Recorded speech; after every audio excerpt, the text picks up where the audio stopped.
not buying it. I'm not buying it. I think he wants to be in a great environment, and Dre says crazy stuff that poisons the environment for somebody with rabbit ears like Kevin Durant. I am buying it, but you have to start to think beyond the top layer into what KD is saying. The reason I'm buying it, he's like, it's not going to affect my decision, even though we know energy can't be created or destroyed, it's just transferred or changed. So you take that energy from Draymond, and it actually fuels what you already know, which is I'm Kevin Durant, and I'm out of here. What you just said, Draymond, what you just did, Draymond, is just furthering my cause, which is I am out of here. So technically, it didn't affect my choice because my choice was already declared and made.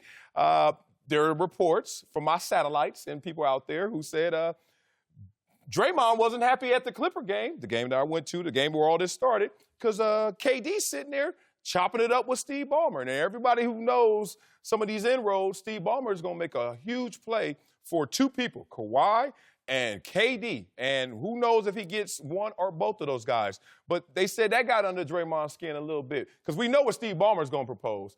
I'm the richest owner in sports, not just basketball, sports. And what I'm building out there in Inglewood in 2024, anybody wants to be along with this may get a piece of this. Like, there's a bigger proposal out there if you come to be a Clipper going forward. Maybe that's attractive to KD. Yeah, we're in agreement here. Like, have to have that thought process of going on the court and not letting it distract me. That's the signal right there. Like, I don't want to have to think about what this dude might say or what he could say or if I'm cool with him or if he hurt my feelings. Like, we don't want to think about that when we go to work. And if he gets to pick where he goes to work, no longer being locked into a contract, he's going to look to where it is the least path of resistance. Yes. And hopefully he'll make the great decision for him, not be pressured or anything else. But I do think it's going to affect his decision. It's going to push him farther out the door. Let's go a cut deeper then. If he's made that decision to leave, and I agree with y'all, I think that he has. He's made it. Yeah. Because he hasn't said, I'm going to stay. Okay, so then how does that affect his performance the rest of the year moving forward? I think when you're mentally checked out like that, it will affect your performance. For some people have the ability to concentrate and stay in the moment.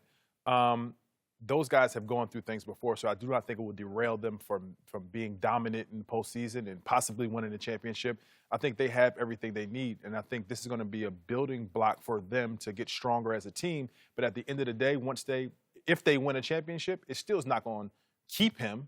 He's still going to look at it like, you know what, I probably don't rock with him, and it's not ideal for me, and I'm going to move on because I got my 3 championships. But why has he struggled since this incident? I mean, you could say Steph Curry, but he wasn't struggling day one Steph Curry injury. It's this incident Steph Curry injury. Now he's struggling. Well, Steph Curry adds a lot to this team, and you can't take him away and think that you're going to be the same team. Right. He adds spacing. He adds playmaking. His personality is infectious. He adds a lot to that team, but they're also dealing with other things right now, the injury bug. And it's not just on the end of the bench, it's with key guys. Sean Livingston not being healthy, Draymond not being healthy, Andre Iguodala not being healthy, and Steph not being healthy. Like, it weighs on you. And then this turmoil is a small thing, too. So it's a perfect storm for a team that was in a perfect storm of positivity for a long period of time. Because they're fans. They paid. Question players, question fans. Fans ain't getting paid millions of dollars. That's on them. Fans buy the tickets. Oh. They support the players. So you get a license to ill. You got a license to boo. Okay, respect that. I'm a huge Pacer fan. One of my greatest memories as a child, I was like 17 years old. I went to the NBA draft party we threw, and I cussed out Donnie Walsh from up in the stands. That's one of my greatest memories. Because we didn't take Adrian Branch in the second round. I was upset about that. So anyway, fans can do what they want. I just learned that. Look, I have a memo to fans. It's two layers of this. The first layer is booing ain't really affecting a grown man like y'all think. Like, I hope. Look, you boo me, I'm just like, there are 20,000 people sitting around here saying boo, like Casper somewhere, boo. Like, I'm laughing at that, inside. But I'm gonna play the game with y'all. Here's the other layer that fans have to understand. If you're really trying to get to me, the most negative energy you can give me is not booing. It's apathy. Because I've been there before. When you run out and they say your name and you hear crickets, Uh-oh, what's wrong? Hello, am I good? Am I balling? Do they understand this? Especially when you're on the road, especially when you go back to your old place. I went back to Buffalo, went back to San Diego. I've been there when they didn't say a word. Introducing Marcellus Wiley.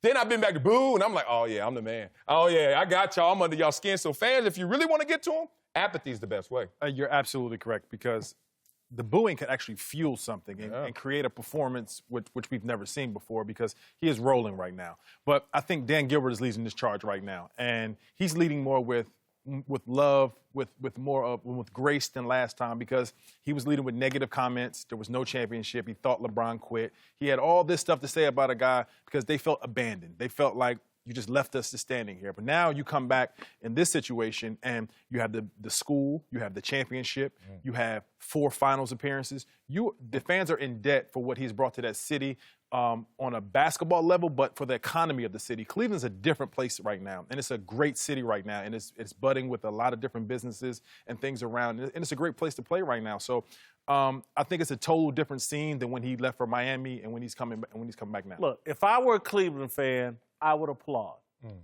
But if I'm sitting next to a Cleveland fan that's booing, I'm not mad if that's the way they feel. I get that. I'm not mad. I'm not going to cut somebody off and say, oh, man, show some appreciation. Like, do you? But at the same time, I'm really trying to respect, like you said, they're in debt. Their economy. No, they're not in debt. They're in debt. No. They're not in debt. They are in debt, because Yes, for a small city to get a championship and have all those memories, a parade, like in debt. Like that parade was different than any other parade. There were no guardrails. Yeah. They didn't even know how to have Where's a your parade. championship, Indiana? Where's the championship? Look, in Indiana, I feel like I'm in debt to Reggie Miller. Stayed and played 17 And LeBron years. gave more to 17 years. Didn't put us on a yo-yo string. I'm off to Miami. I'm off to LA. But you don't have that championship in your trophy We went case. to the finals. You don't have those pictures. You don't have that confetti. It's awesome.